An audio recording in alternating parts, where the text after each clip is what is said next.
Hi, I'm Charlotte Daly with CIS110, and I'm going to be removing the RAM from my motherboard and telling you about the memory I have. So there's these little tabs on your memory slots that if you push down, it'll just pop your RAM right out of it.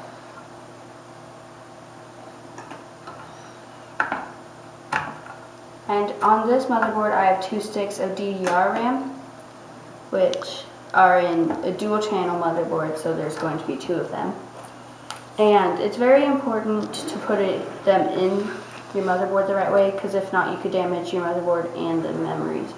So you have to match up the notches right here with them on the motherboard, and then apply constant pressure without rocking it back and forth until the tabs pop in.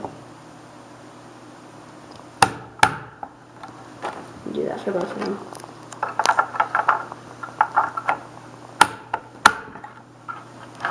So that's it.